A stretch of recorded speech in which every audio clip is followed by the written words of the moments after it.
ಪ್ರಿಯಾಂಕ್ ಖರ್ಗೆ ಸಾಹೇಬ್ ಅನ್ನೋಂಥ ಒಬ್ಬ ವ್ಯಕ್ತಿಗೆ ಟಾರ್ಗೆಟ್ ಮಾಡಿ ಚಿತ್ತಾಪುರಿ ಅವರು ಆಯ್ಕೆ ಮಾಡಿ ನಾವು ಮಾಡ್ತೀವಿ ಅನ್ನೋಂಥ ಜಿತ್ ಕೊಟ್ಟಿದ್ದಾರಲ್ಲ, ಅದಕ್ಕಾಗಿ ನಾವು ಅವರು ಮಾಡಿದ್ದಿನೇ ನಾವು ಮಾಡ್ತೀವಿ ಕಾರ್ಯಕ್ರಮ ಅನ್ನೋಂಥದ್ದು ಕೂಡ ಮಾತು ನಾವು ಹೇಳಿದಾಗ ಅವಾಗ ಇದೇ ಅಂಬಾರೆ ಅಷ್ಟಾಗಿ ಯಾವ ದಿನ ಮಾಡ್ತಾರ ಅವ್ರು ಯಾವುದು ಹತ್ಯಾರ ಹಿಡ್ಕೊಂಡು ಬರ್ತಾರ ಆ ಹತ್ಯಾರಿಗೆ ಜವಾಬ್ ಕೊಡ್ಲಕ್ಕೆ ನಾವು ಅದೇ ದಿನ ರೆಡಿ ಆಗಿರ್ತೀವಿ ಅನ್ನೋಂಥ ನಿಮ್ಮ ಮುಖಾಂತರ ಹೇಳಕ್ಕೆ ಬಯಸ್ತೇನೆ.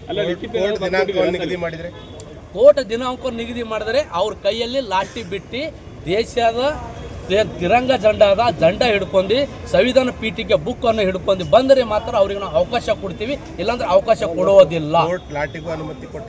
ಕೋರ್ಟ್ ಲಾಟಿಗೆ ಅನುಮತಿ ಕೊಟ್ಟರೆ ನಾವು ಸುಪ್ರೀಂ ಕೋರ್ಟಿಗೆ ಹೋಗ್ತೀವಿ, ಸುಪ್ರೀಂ ಕೋರ್ಟಿಗೆ ಹೋಗ್ತೀವಿ, ನಾವು ಕೋರ್ಟಿಗೆ ಹೋಗ್ತೀವಿ. ನಾವು ಇಲ್ಲ ಅವೇನು ಬರ್ಕೊಂಡಿಲ್ಲ.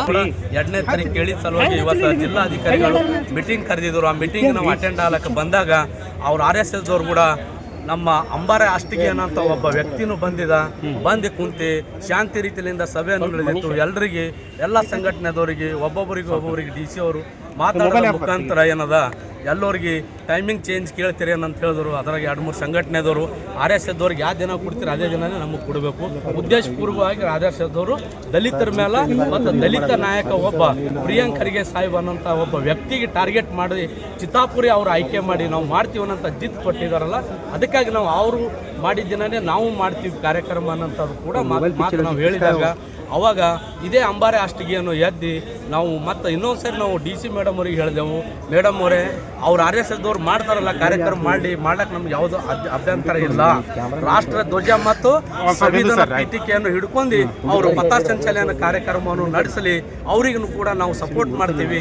ಅವಾಗ ಅವ್ರು ಈ ದಿನ ಮಾಡಿದ್ರು ನಾಳೆ ನಾವು ಮಾಡ್ತೀವಿ, ಒಂದಿನ ಬಿಟ್ಟು ಒಂದಿನ ನಾವು ಮಾಡ್ತೀವಿ ಅನ್ನೋಂಥ ಮಾತು ಕೂಡ ನಾವು ಜಿಲ್ಲಾಧಿಕಾರಿಗಳಿಗೆ ಹೇಳಿದೆವು.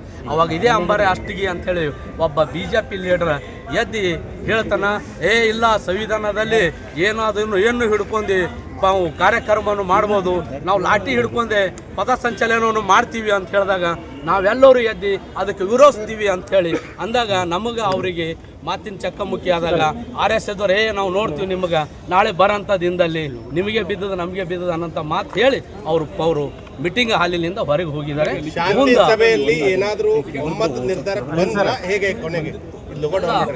ನಿರ್ಧಾರಕ್ಕೆ ಆಲ್ರೆಡಿ ಬಂದಿತ್ತು. ಈ ಅಂಬಾರೆ ಅಷ್ಟಿಗೆ ಇದಕ್ಕೆಲ್ಲ ಕೆಡಿಸಿ ಜಾತಿ ಮಧ್ಯೆ ಜಗಳ ಹಚ್ಚಂತ ಕೆಲಸ ಅನ್ಕರೆ ಅಂಬಾರೆ ಅಷ್ಟಿಗೆ ಅವರು ಮಾತಾಡಿದ ಸಲುವಾಗಿ ಏನದ ಸಭೆಯನ್ನು ಇತ್ತೀಕೆ ಮುಕ್ತಾಯ ಮಾಡಿದ್ದಾರೆ. DC ಮೇಡಮ್ ನಿರ್ಧಾರ ಆಗಿಲ್ಲ.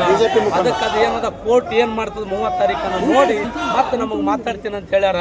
ಅದಕ್ಕೆ ನಾವು ತಮ್ಮ ಮುಖಾಂತರ ನಾನು ಒಂದೇ ವಿಚಾರ ಹೇಳಕ್ಕೆ ಇಷ್ಟಪಡ್ತೀನಿ, RSS ಅವ್ರು ಈಗ ನಾವು ಯಾವುದಕ್ಕೂ ಕಾಂಪ್ರಮೈಸ್ ಆಗಲ್ಲ. RSS ಅವ್ರು ಚಿತ್ತಾಪುರದಾಗ ಯಾವ ದಿನ ಮಾಡ್ತಾರ ಅವ್ರು ಯಾವುದು ಹತ್ಯಾರ ಹಿಡ್ಕೊಂಡು ಬರ್ತಾರ ಆ ಹತ್ಯಾರಿಗೆ ಜವಾಬ್ ಕೊಡ್ಲಕ್ಕೆ ನಾವು ಅದೇ ದಿನ ರೆಡಿ ಆಗಿರ್ತೀವಿ ಅನ್ನೋಂಥ ನಿಮ್ಮ ಮುಖಾಂತರ ಹೇಳಕ್ಕೆ ಬಯಸ್ತೇನೆ.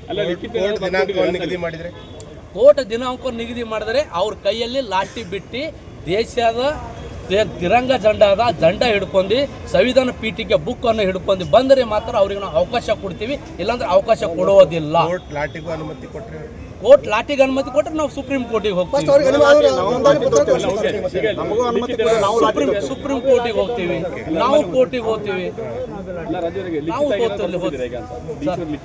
ಇಲ್ಲ ಅವೇನು ಬರ್ಕೊಂಡಿಲ್ಲ. ಅವ್ರು ನಮ್ಗೆ ಕೂಡ ಡಿಸ್ಕಸ್ ಮಾಡ್ತೀವಿ ಅಂತ ಹೇಳ್ಯಾರ. ಬಟ್ ನೋಡ್ಬೇಕು ಅವ್ರು ಇನ್ನೊಂದ್ಸರಿ ಕರೆದ್ರು ಅಂತಂದ್ರೆ ನಾವು ಅವರಿಗೆ ಸರ್ಕಾರಕ್ಕೆ ಜಿಲ್ಲಾ ಆಡಳಿತಕ್ಕೆ ನಾವು ಸಪೋರ್ಟ್ ಮಾಡಕ್ಕೆ ಲಿಖಿತ ಹೇಳಿಕೆ ನಾವೆಲ್ಲ ಕೊಟ್ಟಿದ್ದೀವಿ. ನಾವೇನು ಕಾರ್ಯಕ್ರಮ ಮಾಡ್ತೀವಿ, ನಾವು ಎಷ್ಟು ಜನ ಸೇರ್ತೀವಿ ಅನ್ನೋದು ಕೊಟ್ಟಿದ್ದೀವಿ. ಆದ್ರೆ ಈ RSS ದವರು ದಲಿತರ ಬಗ್ಗೆ ಏನು ಜಗಳ ಹಚ್ಚಂತ ಕೆಲಸ ಮಾಡತ್ತಾರ. ಇದು ಮುಂದೆ ಯಾವ ಹಂತಕ್ಕೆ ಹೋಗ್ತದ ಅನ್ನೋಂಥದ್ದು ಜಿಲ್ಲಾ ಆಡಳಿತ ಮತ್ತು ಹೈಕೋರ್ಟ್ ಅನ್ಕರೆ ಇದಕ್ಕೆ ಸೂಕ್ಷ್ಮವಾಗಿ ಪರಿಗಣಿಸಿ ಕ್ರಮ ಕೈಗೊಳ್ಳಬೇಕಂತ